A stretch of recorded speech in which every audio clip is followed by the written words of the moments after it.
Are you looking at your career options and think getting another degree is the answer? Listen to this episode first. It could just save you tens of thousands of dollars and years of your life.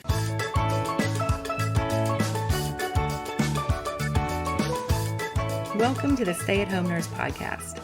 I'm your host, Deanna Cooper Gillingham. For over 25 years, I've strived to use my nurse credentials to find work that fit my lifestyle. Whether it was raising my 4 children and 3 fur babies, traveling the world, or moving to Mexico and living on the Caribbean Sea. Sometimes I succeeded and sometimes I failed, but I always learned from the experience. Now, I want to help you by sharing what worked and what didn't work. There are so many opportunities out there for nurses today. The Stay at Home Nurse Podcast will inspire and equip you to have a nursing career that is meaningful and supports your lifestyle. Now let's get started.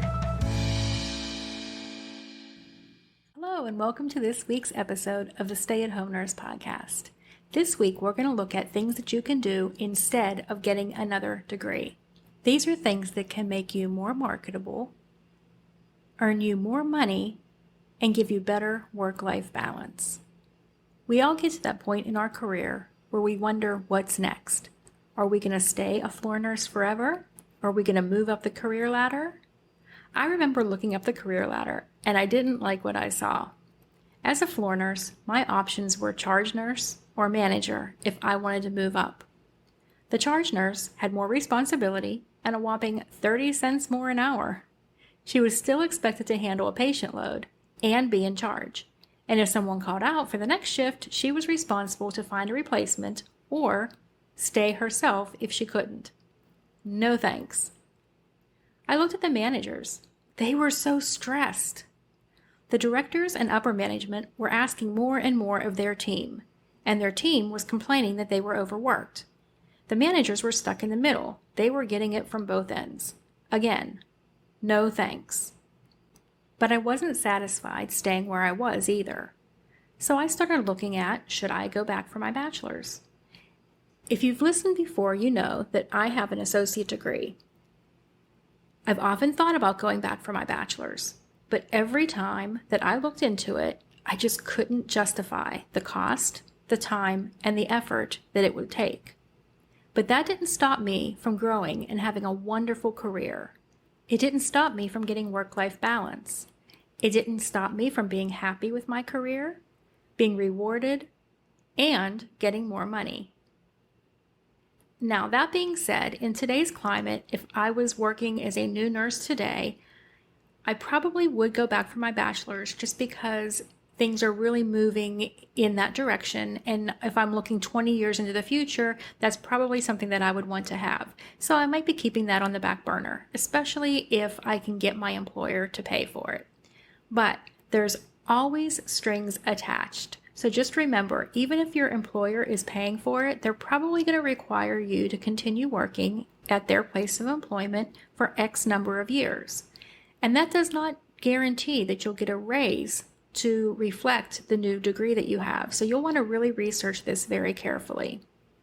Another reason you may not want to go back for another degree, especially if you already have your bachelor's degree, is something called the golden handcuffs. The more time and energy we spend on a career, the more we are handcuffed to that and we feel we really can't do anything else. We now have large student loans that need to be repaid, and going backward and doing something that maybe would be more rewarding but less pay is something that we can't even think of because now we have all this student loan debt. Okay, so if we've decided that at this time we don't want to get another degree, what are some things that we can do instead? The number one thing I recommend doing is specializing. Now, this can come in many forms. You can get certified, you can take a course or two, you can become a super user, you can get training on equipment and software, or you can volunteer to be educated and cross-trained in different areas. Okay, first let's talk about why specializing is such a great option. When you go from becoming one of the many nurses that can work in the unit to one of very few who can do something very special, you're not only of value to your current employer, but you're much more marketable if you decide you want to leave and go on. As I've stated before in previous episodes, I've always found that you are more appreciated at your next job than you are at your current job. But that's another topic. Okay, so specializing. First, I want to tell you a story about a nurse that specialized. She was working in a GI lab, and she had the opportunity. They had asked for volunteers to learn some new equipment. There were 2 new pieces of equipment that were going to be purchased, and they were looking for volunteers who would learn how to use this equipment. Now, most of the people in that unit said, no way. If we learn how to use this, we're going to be called in because we're the only one who can use it, and every time there's an emergency case, we're going to get called in. Well, this nurse decided she really didn't think that that was too much of a problem. She didn't feel like it would be used that much, and they did promise her that they would be training everybody eventually. So she went ahead and she learned how to use the first piece of equipment. They used it sparingly, maybe once or twice a month, but she did get some experience with it. Then it came time for the next piece of equipment to be purchased. Again, they asked for volunteers.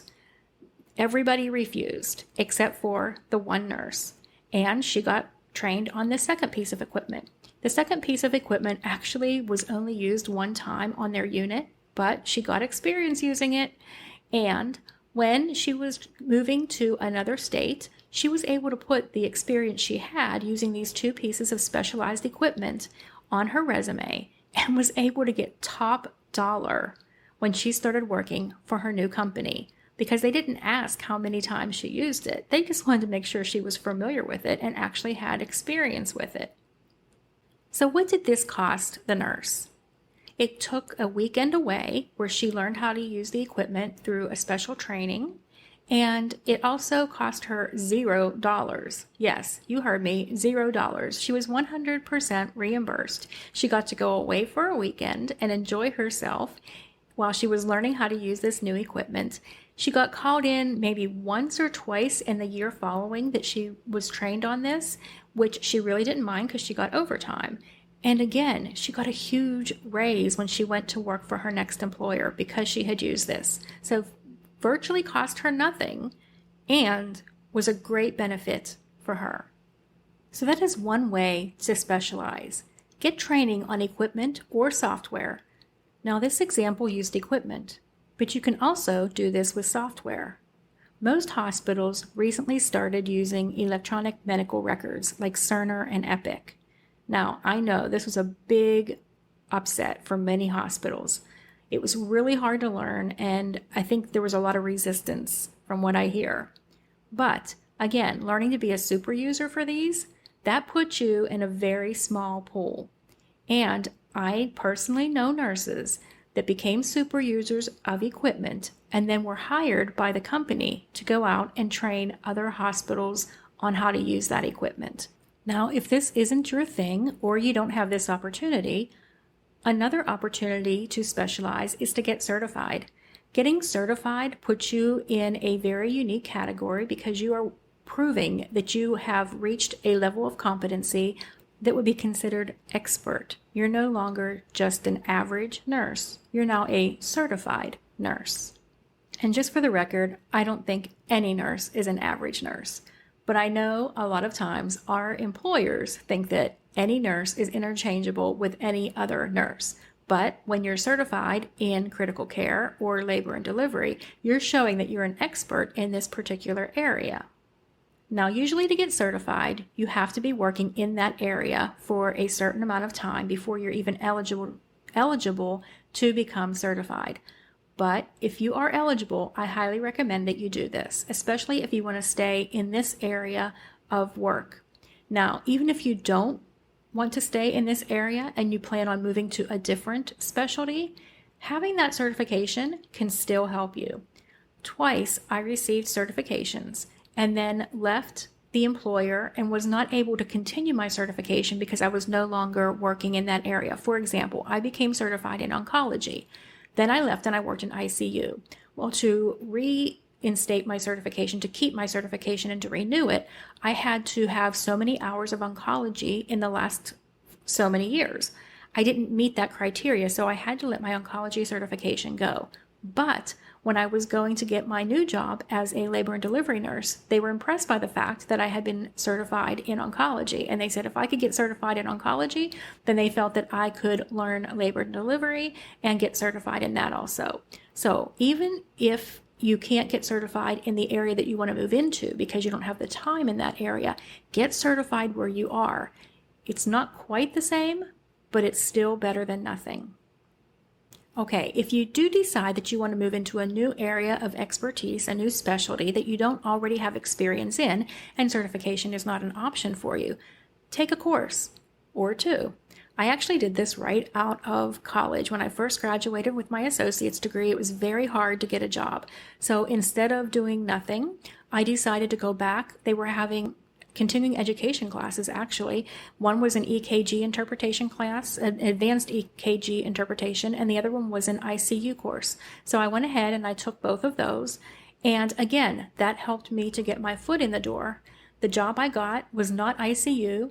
It wasn't even a step-down unit, so I didn't need either of these certifications for the job. But the fact that I was a lifelong learner and committed to continuing to learn impressed my potential employer. I got the interview, and then I got the job. And actually, it also helped with my next job. About 11 months later, I was looking for a full-time job because the current job was part-time. And the fact that I had this training was what got my foot in the door. It got my resume read, it got me an interview, and then it got me the job. Now, several years later, I did get to work in the ICU. And once again, even though I had had that training 5 years previously, it still paid off for me. Even though I didn't have hands-on experience working in an ICU, my employer told me that none of the applicants did, and because I had this training 5 years before, they would be happy to have me on board. So that one training that I took that cost me less than $1,000 paid off time and time again. Employers really value lifelong learners. Let's face it, medicine changes, and employers want employees, especially people in the medical profession, who will keep up with these changes. They want to know that you're not afraid of learning something new and that you actually embrace it. And when you show that you're willing to take a course that is not mandatory, that you did it on your own and you volunteered for it and you learned about something, they really like that. That pushes you to the top of the pack. Now, that being said, what if you take a course in something because you're not sure if this is a career path you want to take or not? That actually is beneficial too. Let's say, for instance, that I took that ICU course and I decided I hated ICU. I didn't like anything about it. I didn't like ventilators. I didn't like the EKG interpretation. It would still be worth it to me to take that course and realize it's something that I did not want to do.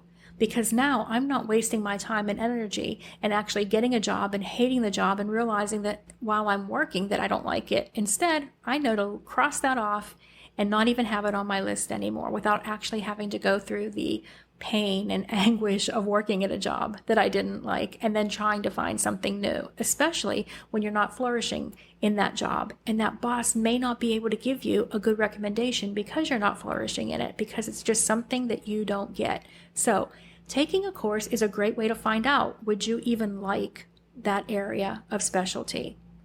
Now, many of the courses that I took were in-person courses. I took a fetal monitoring course. I took an advanced fetal monitoring course. I've taken numerous courses, and they were always in person. But the great thing now is, with the internet, you can find just about any specialty online, and you can find a course to actually learn that specialty online. You don't even have to leave the comfort of your own home. Another option is to get a book about that specialty. Read about it. Get a foundations level book on the specialty that you're looking to go into and decide, is this something that I have a knack for, or is this something that I would dread? Okay, moving on.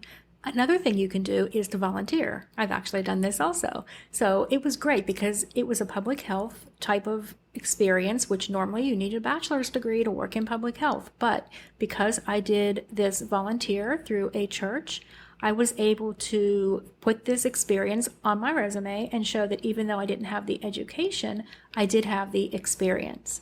Okay, one final thing. You can be cross-trained with your current employer. A lot of times if somebody's going out on maternity leave or they just have a lot of need in an area, maybe a floor that they have trouble keeping staffed, you can volunteer to be cross-trained on that, especially if you're getting pulled a lot from your current floor. Volunteer and say, hey, I'll get cross-trained and work in this area. Now, I know usually we don't like doing this. We like to stay in our own comfort zone. But when you do this, you're only picking one area that you would get pulled to all the time. And if it's another specialty area, you can learn that specialty and then you can put it on your resume. Now, what I've often find is that when you do things like this, like getting cross-trained with your current employer or taking continuing education with your current employer, they expect it that it's just one of those things that nurses should do, and they may not appreciate it. But what I have found is your next employer will. And good employers will be willing to pay you top dollar because you have the expertise in that specialty. So if you're thinking about going back to school, do this first. Look at the job description of the position that you want. What do they require you to have? If they require you to have a degree that you don't currently have, it may be an option for you to go back to school. But if they require experience, and you can get the experience even without the degree, you may still be able to get that job, and then let them pay for the degree. So let's talk about experience for a minute. How do you get that experience? How do you get your foot in the door? Well, you can request to job shadow, and then maybe from there you can get to cross-train. You can also volunteer, as we just mentioned, or you can get complementary experience. Is there some kind of experience that maybe is very complementary to that, even though it's not directly the same? Okay, I want to circle back a minute because I forgot something really important, and that is becoming an expert. How do you become an expert? And why would you even want to think about becoming an expert? Well, let's talk about the why first. When you can put on your resume something that shows that you are an expert in a particular specialty, you will get paid a lot more, and you will get a lot more of the better jobs that are out there. So, how do you show that you're an expert? Well, there are several ways. One of the ways is to go to a conference and actually present at the conference. When you can put on your resume that you presented on a certain topic relevant to your industry, wow, that's a game changer. And you don't have to present and talk in front of an audience. If you're afraid of talking, if you're an introvert, if the thought of getting on stage and presenting in front of hundreds of your peers terrifies you, did you know that most conferences have poster presentations? Yes, you heard me right. You still get to put on your resume that you presented at a conference. But it's a poster presentation. So you create the poster, you explain everything in the poster, and you don't have to actually present in front of hundreds of your peers. Now, what is so awesome about that is so few people do it. Just like so few people take courses and so few people get certified. So when you can stand out by having something like this on your resume, you can bet you're going to get the attention of the employer. And not only that, when it comes time to negotiate salary, you're an expert. You're not entry level. Another great thing about this is when you attend a conference, you get to meet so many people from all over the country that do the same thing that you do, that are in the same specialty. This is a great way to network because remember, networking is how you get the best nursing jobs. And on top of that, when people see that you are a presenter at that conference, that really elevates your status.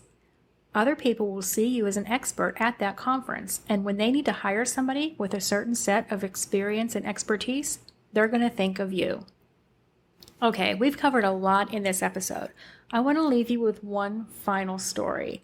This story is of a physical therapist. It's not actually a nurse, but the lessons learned are applicable to nurses. So this physical therapist was working and she decided that she needed to either go back to school or she needed to specialize. She looked at the cost of going back to school and it really wasn't something that she wanted to do. But there was a conference in her area and there was a speaker at that conference talking about incontinence. And she went to that and she really enjoyed it and she was able to incorporate some things. She went to her boss and said, hey, I'm incorporating all these things. It's really working. This is great. Can I go to this next conference and take this next course?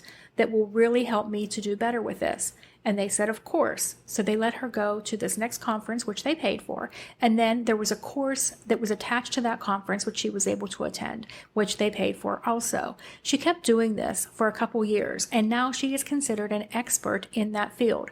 People will call her from all over the country to get her expert opinion.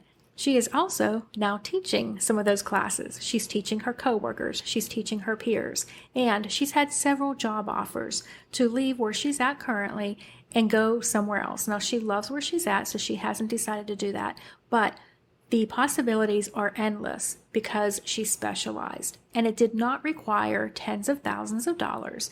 It did not require a year or two out of her life of studying and going back to school, but yet she's getting paid more money than she would have if she went back to school, and she is also doesn't have all that student loan debt. So I really want you to think about, before you go back to school, before you decide you need another degree, is this really what I need? I've had so many people that have come to me about a business idea that they have, and they want to start this business, and they want to be an entrepreneur, and they want to live on the beach like I do. And I say, what's holding you back? And they're like, well, I don't have the right degree. I have to go get my master's first. And I'm like, no, I don't have my master's, and I did it. But they're like, but nobody will believe me. Nobody will respect me if I don't have this degree. I beg to differ.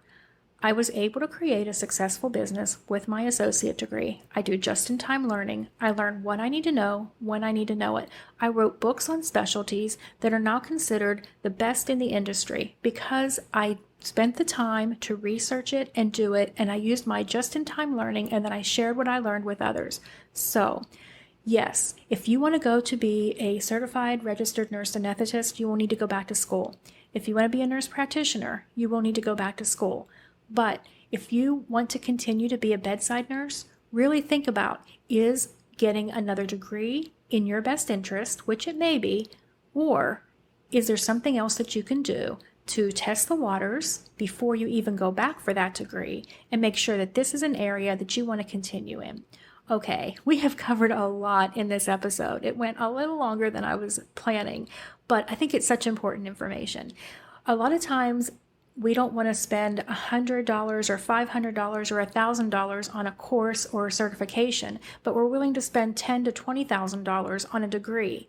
And we're willing to pay for 10, 15 years for that degree, and we won't pay for 2 or 3 paychecks for this certification that will potentially give us just as much, if not more money in the long run. So really, my plan and my hope for this podcast is it will open your eyes to the possibilities, that you will start to see more possibilities than just the default of, should I get another degree? And I want to back up for a minute and just let you know what prompted me doing this podcast episode on this topic. I have had so many people come to me and say, which degree should I get? Should I get a bachelor's of science in nursing? Should I get a bachelor's in something else like education? Should I get a master's in education? Should I get a master's in nursing? And my question is always the same: none.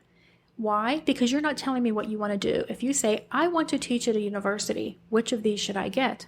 I can answer your question.